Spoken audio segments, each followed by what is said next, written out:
Good evening, everybody. I'm very pleased and I'm very happy to be tonight in Oxford with my lovely colleagues Linda Plenty, who is a student counsellor, Diana Minos and David Brook, and we're going to be talking about mental health in higher education tonight.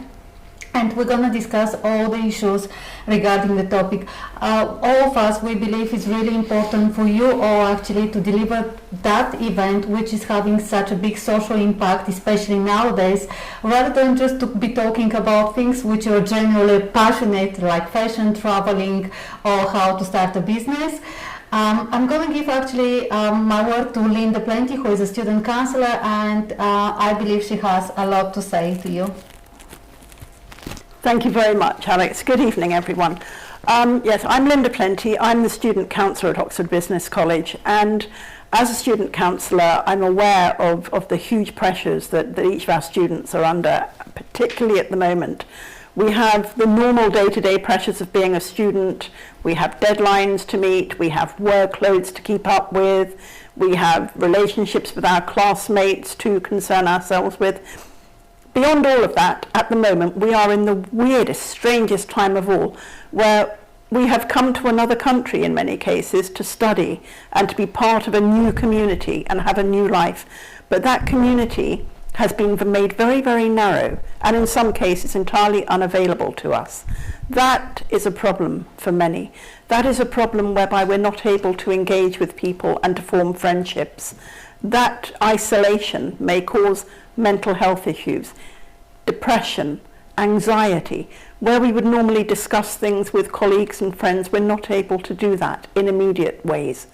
So, Diana, tell me. I totally agree with you about isolation, and even, apart from the anxiety, depression, sometimes even suicidal thoughts, I think that isolation can shed some light on the very, very tragical situation of domestic violence, where the victim is actually trapped in a situation in a house with the perpetrator. In fact, there's been a 25% increase in domestic violence, and I think that is all an example of isolation, together with some other factors, as Alexandra will probably agree. Yeah, I totally agree, and I believe that there is such a big stigma around actually on mental health, and this is something I would like to address and to bring to the attention of you and actually our audience, because within our society everyone is kind of afraid actually to speak about mental health. It's like a topic which is totally taboo, because the people, they're really afraid actually to address any problems which they're facing, because actually they're really afraid to be left outside of their comfort zone, outside of their work, because they're not going to have that kind of understanding which they're supposed to receive. Regarding actually the report by the Health Organization, it said that 1 in 4 actually people in England are having mental health issues, which I believe is quite huge, and that's why we're bringing that topic tonight. 1 in 6 actually are young people or students that are experiencing any mental health issues like eating disorders, actually anxiety, and I think it's really important for all of us as lecturers, first of all, and secondly, or as a humans as well, to speak about that, because if we actually brought that stigma on the table, and if we break actually and if we allow people to speak, they're gonna be able to succeed more in their life, because one of the biggest problem with mental health and with the taboo which is going within the society is that this is stopping actually people, and especially young people, to have a proper job, first of all, which shouldn't be like this. I think all of you will agree with me. This is stopping actually them as well to develop their social circle, actually their friends, because they're afraid that if they have anxiety, the people around them, their friends, they're not going to really understand them. And as well, another taboo is that people who are experiencing any mental health, they're going to have problems in being in long relationships, which I believe is really, important, especially for young people who are forming their families or who are having their families, and looking actually between their families and between their studies.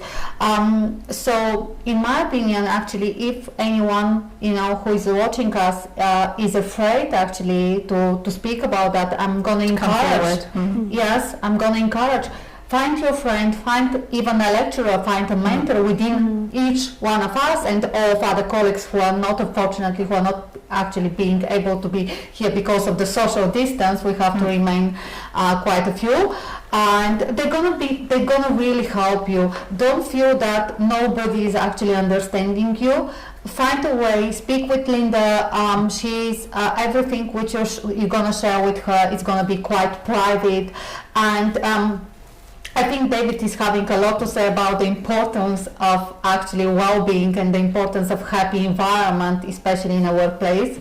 So thanks very much, Alex, for organising this event, and thank you for asking me to participate in it. And I think it's great that we're all here discussing this subject. I noticed that last week was University Mental Health Day, so this type of discussion is happening in universities up and down the country because it's an unusual time, as Linda was saying, to be a student at the moment during pandemic, because so much of college life should be communal and sociable experience, shouldn't it? And now people are feeling isolated, and I think the message is don't feel isolated. There are lots of ways of connecting with people, and the fact that we're all here talking about this event and talking about this issue, you're not alone.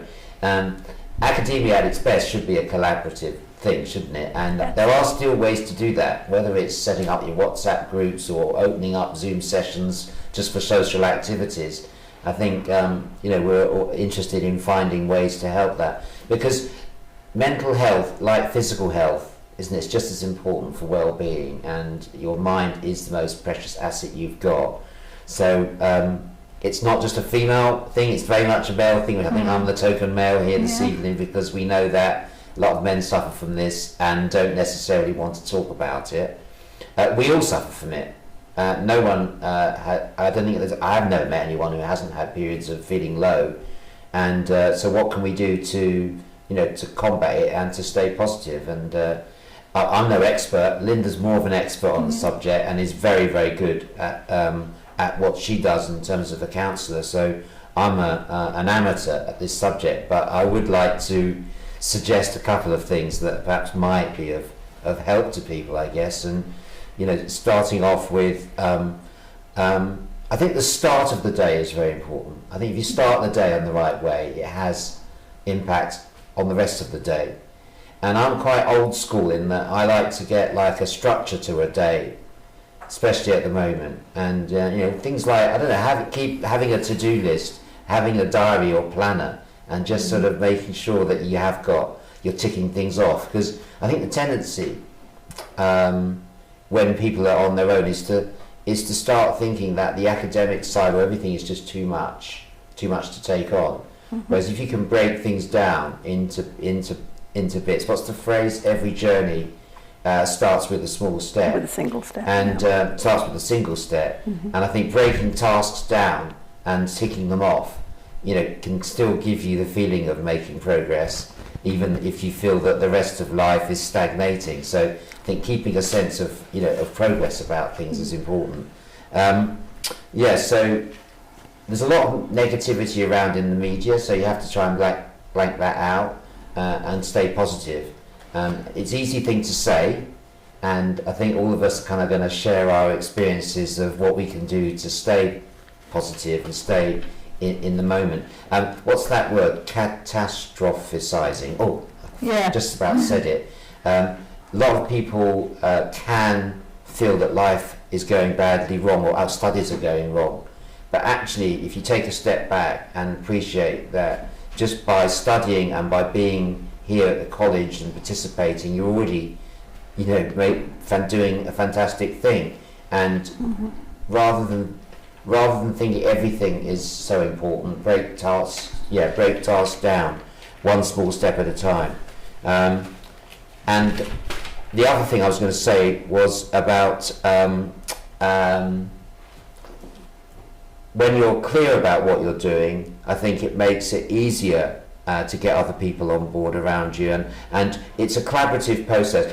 People think sometimes that academic thing is a competitive thing, but actually every other student is there to help and support you, and it's not, you're not in competition. People aren't in competition with each other. There's actually much more of a collaborative aspect. And can I say, that's a brilliant point.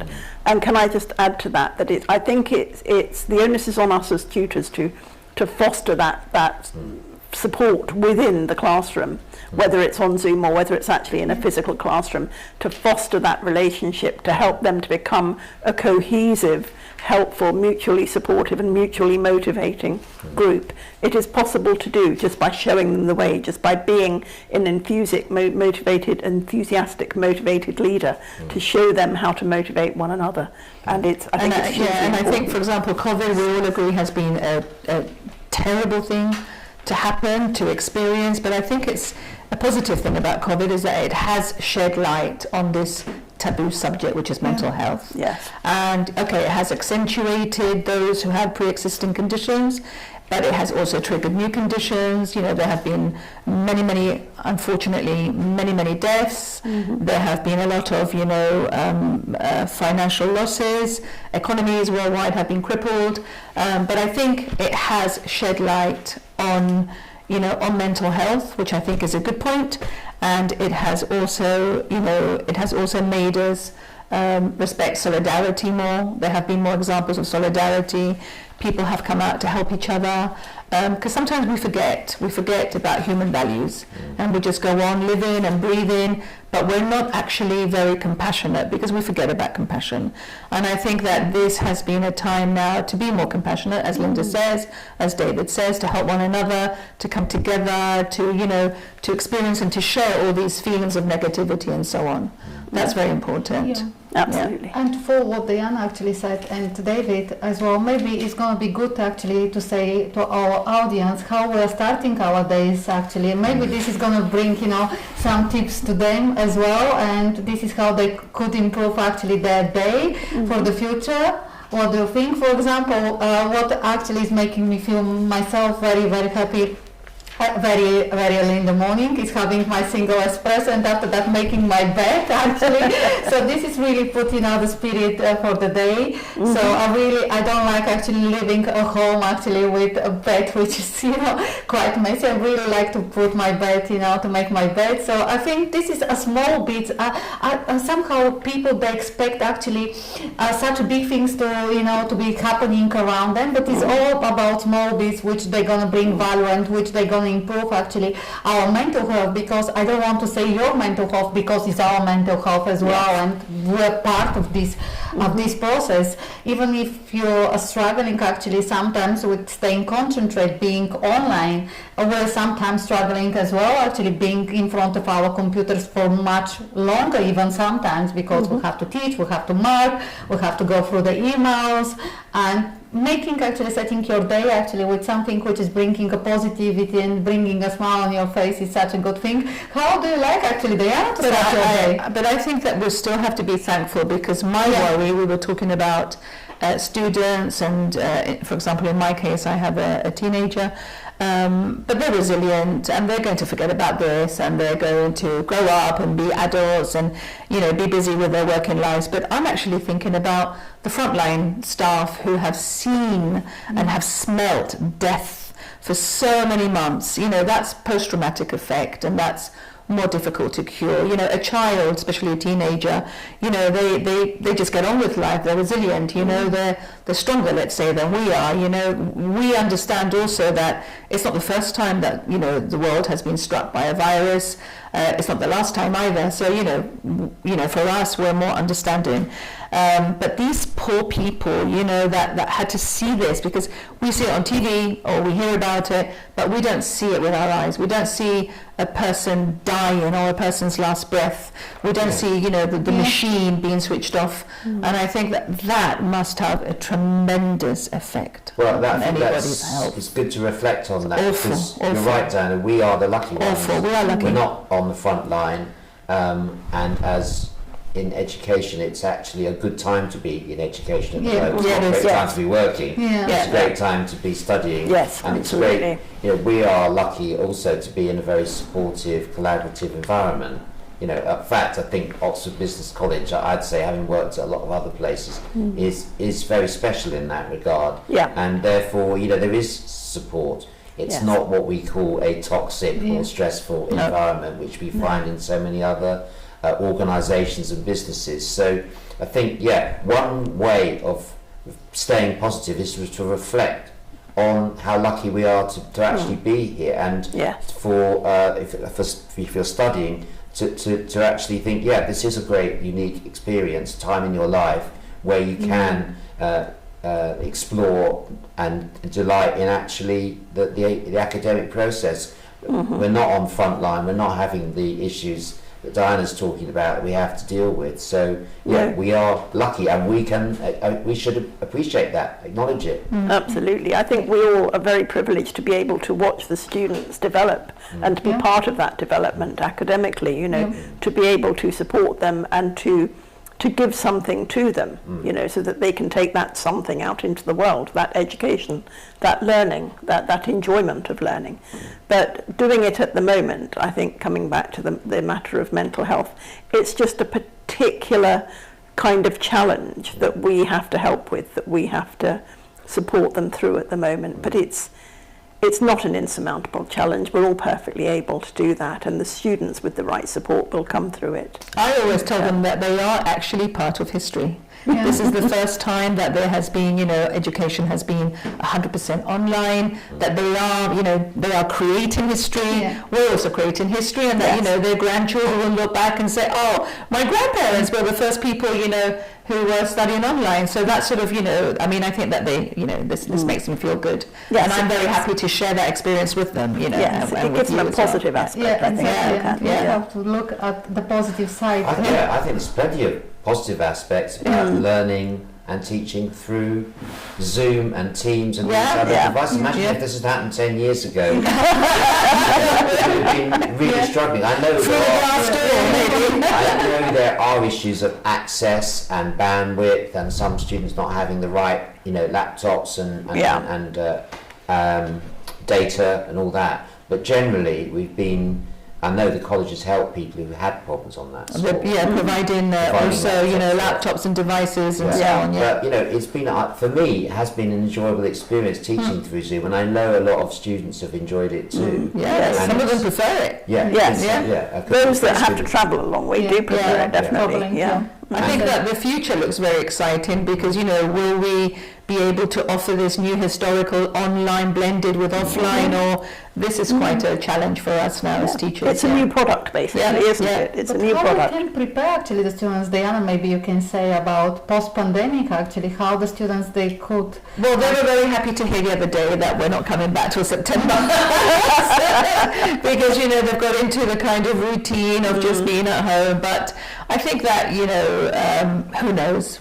Who knows? The only thing that I think this pandemic, one of the things that this pandemic has taught us is that we are extremely adaptable. Yes, And absolutely. we need to continue to be adaptable and flexible. And we're hearing stories of some anxiety about coming out of lockdown. Yeah. You know, those people who've got used to Yes. being at home and not going out, it starts to become quite an anxious feeling to think, oh, I'm going to be going back to, life's going to be going back to normal. Well, it's You a heard that change of from people? habitat, yes, This is what I was absolutely. thinking even the other day, Dave, because I was being at home and I was thinking, oh, we're going back face-to-face teaching, but I've just built that kind of routine and built that kind of habit, you know, opening my account, making, you know, my coffee, and I think both of, you know, online and face-to-face teaching, they're having, you know, the advantages and Benefits, disadvantages. Yeah.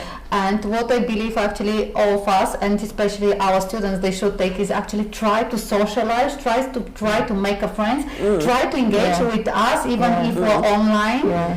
This is what is going to really help them after that when we're back to face-to-face teaching. What do you think? I mean, the majority Yes, have formed I think very so. nice friendships already, and I think Yeah. that they are very much looking forward to sort of meeting each other and having some kind of physical connection anyway. I think so, yeah. Let's definitely. just say that the idea of a blend of online and classroom in the That would be- future is exciting to think It is about exciting, that, yeah. and how it might be a new blend that Yeah. you're not used to before, and could be an enhanced learning It experience. absolutely could. It could even, I mean, Diana, you said about people forming friendships on Yeah. Zoom. My previous class, the PSKC class from last module, we actually have an hour every 2 weeks where we just get together socially catch now. up. Yeah, exactly. We just catch up on each other's news. There's They no love it, lessons don't they? anymore. It's Yeah. just going forward. It's just Yeah. keeping in touch the way you would if you were here physically. Yeah. You'd pass a student on the stairs and you say, how's it going? Yeah. But we don't have that at the moment. So we all just get together on Zoom. Yeah. And anyone can do Yeah, that. And it's a nice way of saying, how are you doing? How's it going? Terrific idea. Yeah, it's So a terrific idea. how do Very you true. actually set that up? How do you organise that? As we were coming to the end, they didn't really they wanted all to stay together. Yeah. They wanted us all to stay together.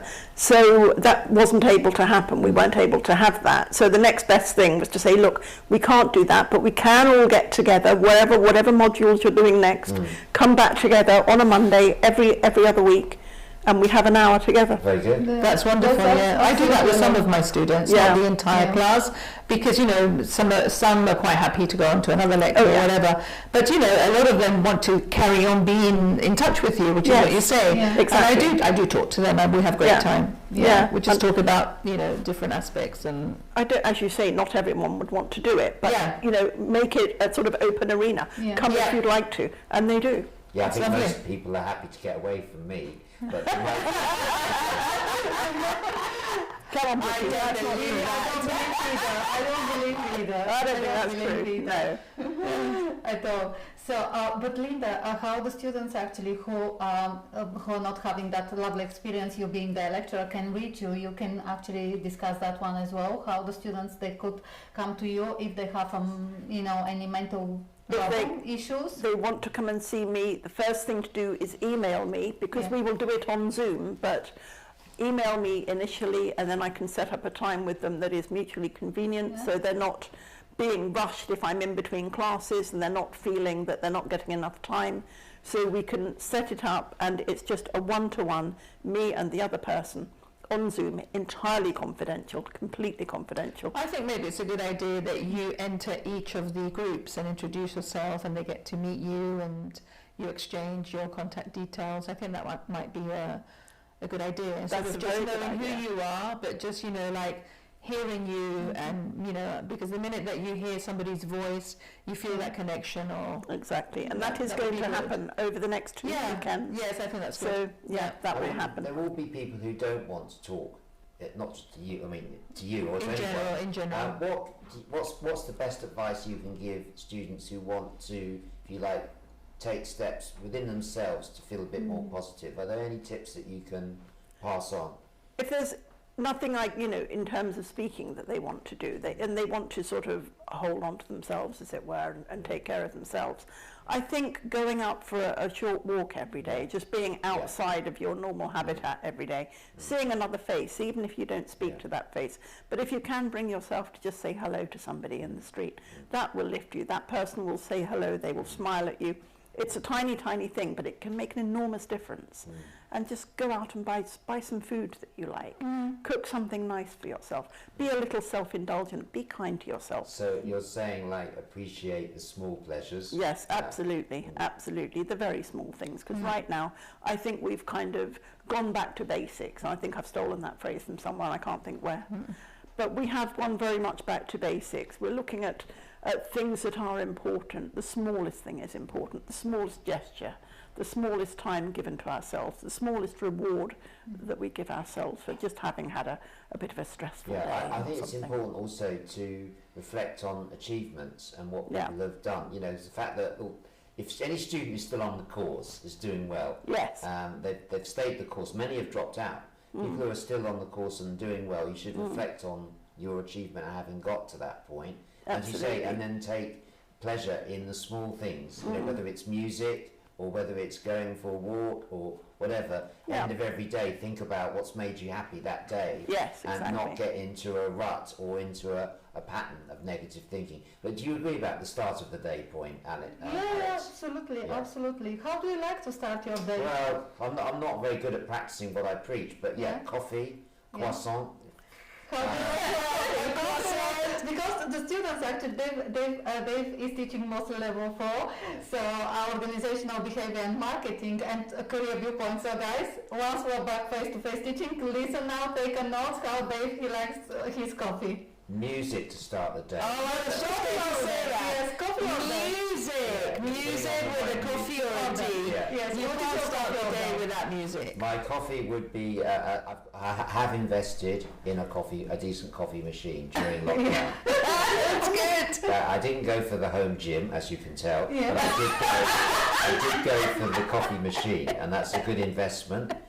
But good putting on some music. I've actually started to use a bit of music in class as well. Yeah. Just Yeah, to- no, I always yeah. show music videos. I showed them all the UK entry the other day. Yeah. Yeah, it's fantastic, the UK. Even Diana the other day, she sent me actually a link on WhatsApp. Yeah, I and always she said use the video. for Mother's Day, and she said, "Oh, Alex, you can turn actually that video for Mother's What Day." I like to do when you were saying about starting day, so my early classes, what I do is I say, okay, because everybody's just woken up, they came in from work at midnight, they came in from work at 8 o'clock in the morning, so it's like, okay guys, we're going to listen to music, and the first thing I do is a music video, a catchy one, of course, to get them in the mood. Yeah. So yeah. Yeah, so I would like actually to say to all our audience that if anyone is having any questions, or we're more than To happy approach actually. us, talk to So us. we're coming up to the end in a few minutes, unfortunately. Yeah. And we hope that this event is quite beneficial for all of you. Please ask us any questions, more than happy all of us actually to answer your questions. And even after the event, actually, email us. Email us, yeah. Email us. We're more than pleased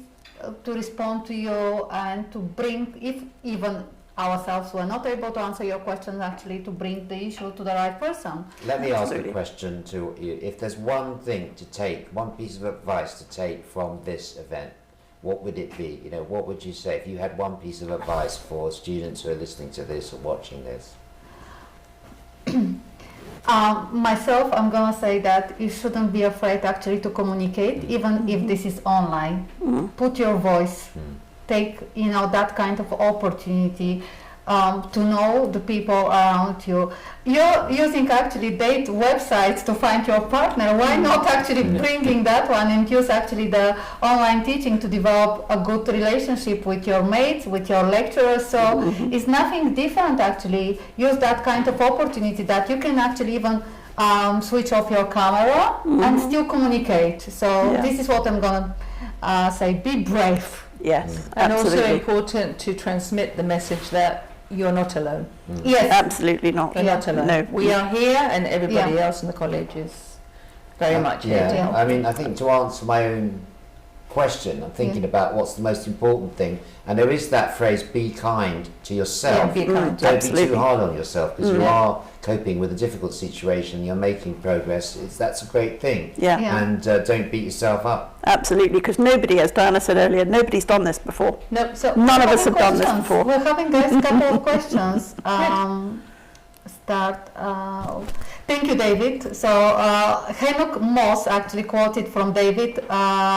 Really great talk. We can learn it. Thank you, David. So thank you, David, Oh. from one of your Thank you. students. Thank you, Henok. Tintui Gabriel, I'm so sorry about pronouncing the names. I'm not good in the pronunciation of the names. My students, they know that. He said, I'm glad that OBC took the initiative to talk about it. Facebook user, how can you as lecturers to support the students during the classes, since all the classes are online? How we can support as lecturers the students since the classes are How do online? we support them online? I think there's, so can I just chip in with one Yeah, of thing? course. Just on the technology side, with Yeah. Zoom, you can have, stay on after the class, we can use breakout rooms and have a private discussion Yeah. at any time after a class, using the breakout rooms. That's a technological solution to that question, but sorry, Yeah, Linda. absolutely. Yeah. I was going to say something quite similar, that the technology using Zoom to be able to communicate one-to-one, face-to-face, without actually physically being in the same room, is the best of all worlds. It keeps everyone safe at the moment, which we need to be aware of, and also it makes us available. If somebody wants to speak to me at any time, just email and let me know when you're available, and I'm there. I'm there. And we're having another question coming from Gabriel. I think, Linda, you just answered, but I'm gonna, bring on. So how you approach students who are shy to talk about their mental health, I think is really Same. good question. Yeah. Good question. Yeah. Gabriel, thank you. Okay, well, thanks very much, Gabrielle. That's a very good question. And the approach is completely confidential. You can approach me, just email me if you want me to come back to you, or you want to do something a little later on. We can lead up to it. It's entirely up to you. I don't pursue you. I'll let you do it entirely at your own pace. Okay, you lead the way. You tell me what it is you want, and I will do my best to deliver it to you. Okay. And I believe that we all as a lecturer somehow, because we have to communicate with different kinds of students, if we somehow realize when someone is having any problems, and we're encouraging, you know, to put you, as David he said, in the breakout rooms, and you know, asking you. I don't want actually the students to think that when we're asking questions, we're asking because we really want to help everybody. That's the main issue. We would like actually to see, is there any problem and how we can actually solve that one. And please talk to us. Yeah, it's write in the chat privately. Say, Dave, Diana, Linda, or Alex. Yeah.